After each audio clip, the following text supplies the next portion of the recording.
સાબર આવાજ ન્યૂઝમાં આપનું સ્વાગત છે। તલોદ નગરપાલિકા વિસ્તારમાં નગરપાલિકા પ્રમુખ રમીલાબેન ચાવડા તેમજ શહેર ભાજપ પ્રમુખ કૌશલભાઈ ગજ્જરના હસ્તે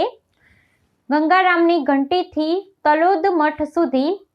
1,45,81,716 રૂપિયાના નવીન રોડનું ખાતમુહૂર્ત કરવામાં આવ્યું। તલોદ શહેર ભાજપના મહામંત્રી નરેન્દ્રસિંહ ઝાલા, અમિતભાઈ ચૌધરી, તલોદ નગરપાલિકાના કોર્પોરેટરો લીનાબેન વ્યાસ, દિલીપકુમાર ચૌધરી, ઈશ્વરસિંહ ઝાલા, અંશુલાબેન સુથાર, મેહુલભાઈ પટેલ, રાધાબેન પ્રજાપતિ, ગુણવંતસિંહ સોલંકી, દક્ષાબેન પ્રજાપતિ, રશ્મિકાંત પટેલ, શહેર ભાજપ ઉપપ્રમુખ સતીશભાઈ શાહ, નાગરિક બેંકના chairman Upendrabhai Gajjar, vice chairman Dilipbhai Dhanek, નગરપાલિકાના પૂર્વ પ્રમુખ રંગુસિંહ સોલંકી, પૂર્વ ઉપપ્રમુખ ખોડાભાઈ દેસાઈ, પૂર્વ મહામંત્રી વિનુભાઈ સુથાર, પૂર્વ કોર્પોરેટર મહેશભાઈ ચાવડા, સુરેશભાઈ પ્રજાપતિ, રમેશભાઈ બારોટ, યુવા મોરચાના ઉપપ્રમુખ હર્ષ નાઈ, સંગ્રામસિંહ ઝાલા તેમજ સોશિયલ મીડિયાના સચિન જયસ્વાલ ઉપસ્થિત રહ્યા હતા। નગરપાલિકા વિસ્તારમાં નગરપાલિકા પ્રમુખ રમીલાબેન ચાવડા અને શહેર ભાજપ પ્રમુખ કૌશલભાઈ ગજ્જરના હસ્તે ગંગારામની ઘંટીથી તલોદ મઠ સુધી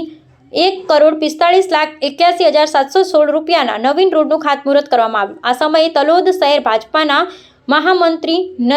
નરેન્દ્રસિંહ ઝાલા, અમિતભાઈ ચૌધરી, તલોદ નગરપાલિકાના કોર્પોરેટરો લીનાબેન વ્યાસ, દિલીપકુમાર ચૌધરી, ઈશ્વરસિંહ ઝાલા, અંશુયાબેન સુથાર, મેહુલભાઈ પટેલ, રાધાબેન પ્રજાપતિ, ગુણવંતસિંહ સોલંકી, દક્ષાબેન પ્રજાપતિ, રશ્મિકાંત પટેલ, શહેર ભાજપ ઉપપ્રમુખ સતીશભાઈ શાહ, નાગરિક બેંકના chairman Upendrabhai Gajjar, vice chairman Dilipbhai Dhanek, નગરપાલિકાના પૂર્વ પ્રમુખ રંગુસિંહ સોલંકી, પૂર્વ ઉપપ્રમુખ ખોડાભાઈ દેસાઈ, પૂર્વ મહામંત્રી વિનુભાઈ સુથાર, પૂર્વ કોર્પોરેટર મહેશભાઈ ચાવડા, સુરેશભાઈ પ્રજાપતિ, રમેશભાઈ બારોટ, યુવા મોરચાના ઉપપ્રમુખ હર્ષ નાઈ, સંગ્રામસિંહ ઝાલા તેમજ સોશિયલ મીડિયાના સચિન જયસ્વાલ ઉપસ્થિત રહ્યા હતા। રિપોર્ટર મિનેશ એમ વ્યાસ, સાબર આવાજ ન્યૂઝ, તલોદ। આવા ન્યૂઝ જોવા માટે સાબર આવાજ યુટ્યુબ ચેનલને સબસ્ક્રાઇબ કરો અને લાઇક કરો, જેથી હવે પછીના દરેક સમાચાર સબસ્ક્રાઇબ કરેલા હશે તેઓને નવા સમાચારની માહિતી મળી જશે।